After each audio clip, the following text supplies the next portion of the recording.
No doubt. Paul, let's talk about Everton. Sean Dyche finally got his first point of the season, but obviously still on the hot seat after a slow start. Gareth Southgate, a potential name linked with that job. Do you think that's one that would fit in well with Everton? No, don't see that as a good fit at all. Obviously, Gareth Southgate's been out of club management for a long time, so we've got no real recent history or record to compare that to. You look at what he's done with the England side, you look at the way that the team plays. Sean Dyche is a specialist of getting the best out of a small squad on a tight budget. I wouldn't be confident of Gareth Southgate going in there and saving Everton from relegation in his first job, because that's the remit. Everton have got to stay in the Premiership this year. They've had a really poor start. They've got to go into the new stadium next year with Premiership football. Sean Dyche is capable of doing that, and I've said from the start, I think it's not going to be pretty at times. It's going to be a tough watch, and it has been for the last couple of seasons. But what he's done there with the points deductions that they've had and kept him in the Premier League. And actually, I was at the Aston Villa game and I didn't see a team there where the manager had lost the dressing room. I saw a team that went to Villa. They had a game plan. They played counter-attacking football. They hit Villa on the break, got a couple of goals. And in all honesty, they could and should have come away from Villa Park with a draw. Dominic Calvert-Lewin missed two great opportunities, one to make it 3-1 and then to draw level at 3-3. So when they went to Leicester last weekend, it was never going to be an easy watch. Like, I don't think they will at Crystal Palace this weekend. I'm not so sure that's going to be an easy watch. But I think for me, that's where Everton get off the mark. Talk of his tenure as manager, it's always going to happen when a new owner comes in. You know, a new owner has new ideas, and when a football team has underperformed, like the perception of Everton is, the new owner's going to want to put his own stamp on things, which is only natural. And Sean understands things like that. You know, you listen to him in his press conference, he talks quite openly about dealing with owners and the expectations of new owners and what they want. The thing for me at the moment is with Everton, the minimum is staying in the Premier League this year. I just think if you're going to get rid of Sean Dyche and you're going to sack Sean Dyche, who are you going to go and look for? You're going to go and look for Sean Dyche. You're going to go and look for somebody who keeps you in the Premier League and works with a short budget and a small squad. So short term, I don't see there's any call to replace him whatsoever. In long term, if the owner's got different views, got different ideas, that's what happens. You're a victim of circumstance.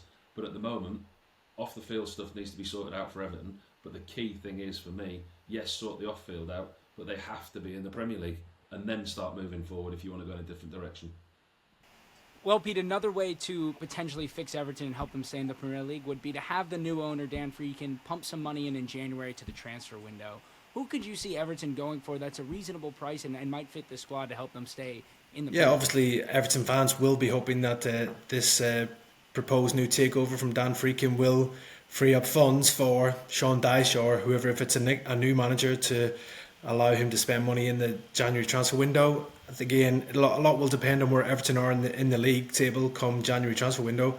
If they're in that bottom three, there will be a real call for them to splash the cash and try and improve the squad and bring in a number of new signings. But we all know that Everton in recent seasons have had to be sort of dealing with FFP and PSR restrictions as well, and that's sort of hamstrung them in the transfer market, that they haven't been able to spend a lot of money. So that's another consideration that will have to be taken into effect when the January transfer window does come around.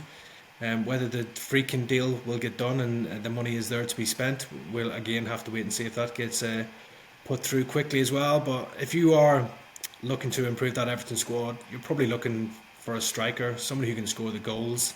They have struggled for goals this season, as they have done over previous seasons.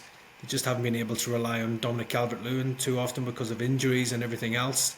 They obviously brought in Armando Broja from Chelsea on loan on deadline day, but he is currently recovering from injury, so they'll be hoping he could be somebody who could step up come around January time and help score goals for the side as well. And then defensively, they've just looked a shadow of themselves so far this season. They have been missing Jared Branthwaite through injury again, but it'll be interesting to see if the speculation and the links with Manchester United resurface with Branthwaite in the January transfer window. And if that does happen, if they were to lose him, they're going to have to replace him as well. But there's a lot of areas of that squad that need strengthening, in my opinion, in Everton. But again, they might be restricted due to FFP and PSR, even with the takeover of Dan Friedkin. No doubt. And Paul, you've been around football clubs your whole life. When there's a shake-up at the top, whether it's a new owner or new people in charge, how does that trickle down to the rest of the squad, the manager, and everyone else at the club?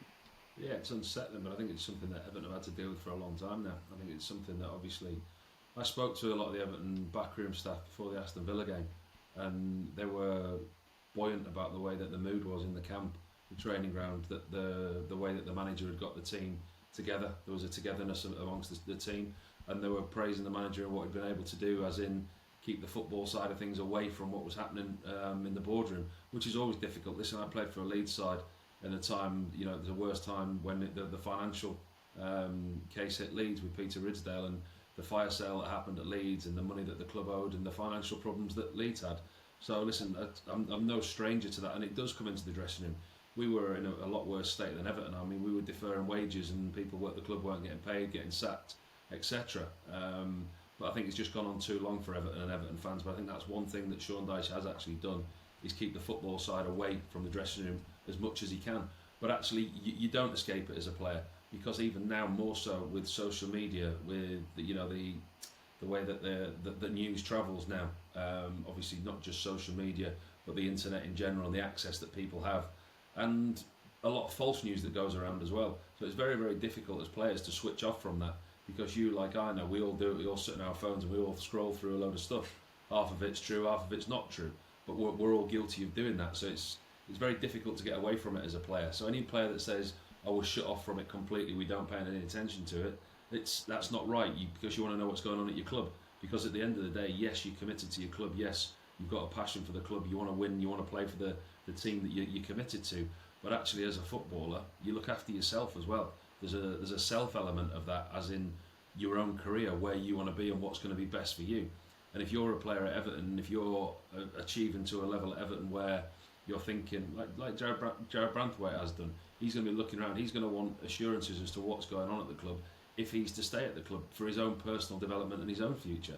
Because he's not going to want to stay at a club that's going to be in financial restraints for the next however long, struggling to stay in the Premier League, when he knows that he can move to better clubs.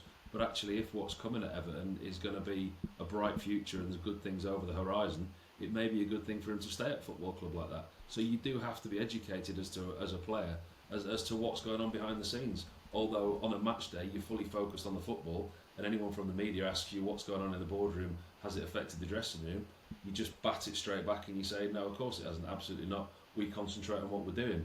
Whereas actually players are very, very intelligent, and they'll be fully aware for their own situation as what's going on.